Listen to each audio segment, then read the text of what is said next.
Cliff Albright was listening and watching as well, co-founder of Black Voters Matter, joins our program right now. Something you and I have talked about when you've been on the show, black men in particular, and the challenges in getting the vote for the vice president. What about her comments there? And is that a group that she still has some work to do? Yeah, definitely. I think as a group, she's still got some work to do, but I think she's on the right path. I think she's been on the right path.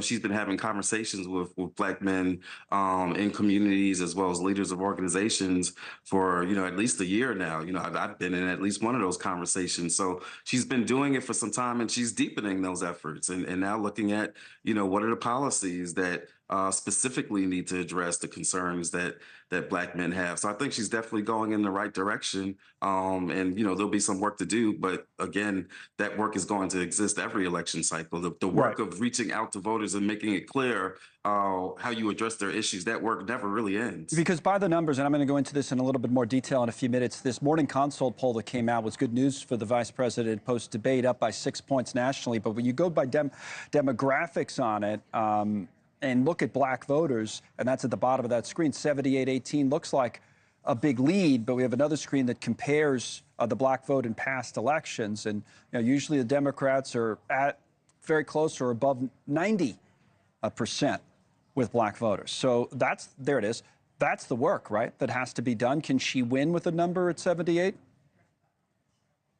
Oh, it would be difficult to win with a number at 78, but I don't think that number is going to end up being at 78. I'm not sure I really even believe it's only at 78 right now, but it's not going to end up at 78. I've seen some polls just the other day. I think it was another poll, maybe ABC, that said that number is actually close to 90% right now. So, let's say it's somewhere in the middle, right? I think at the end of the day, it's going to end up closer to that 90%, maybe even higher, because again, her work of reaching out to all communities, but in particular, reaching out to some parts of the black community. I mean, that work is still actually in the early stages as people are starting to see not just what policies she has supported as vice president, but what policies and what's in her platform, as the nominee. That conversation is going, and she's doing good jobs, including being at NABJ today and managing to not call anybody nasty. That's all a part of that process. I love that's the standard, but I know you're referring to the Trump appearance there in July. The conversation, this will be the last point with you, Cliff, today, because we're running out of time, is that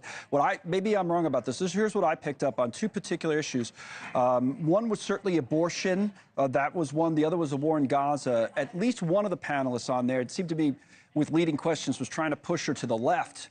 And she didn't take the bait on that. And she's really, and this was true at the convention, trying to kind of carve out these moderate positions, especially in swing states. Is that working? Forget black voters, just all voters.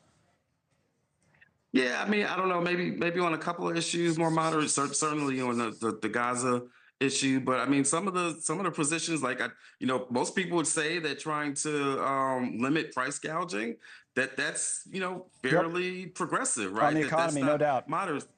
Right. So there are a lot of issues that she's actually very on the left and progressive, and then there was some in the middle. I thought the gun conversation was an interesting one, because I know that's one that black men, particularly younger black men, really care about. And you thought she made the right points? Yeah, I thought she made the right points. I thought she made the right points. I thought she could have gone even further by pointing out. She started to talk about the recent, historic gun control bill that they passed during this administration, but really like pointing out the ways in there that it specifically sought to limit the ways that guns come in from red states and get into blue cities. That's something that was sought after in order to keep these guns from flooding into cities and then eventually becoming a risk to young black men. She could have really hit that point a little bit more. Could have gone a little bit further in your view. All right, Cliff, interesting stuff as always. Thank you, Cliff Albright.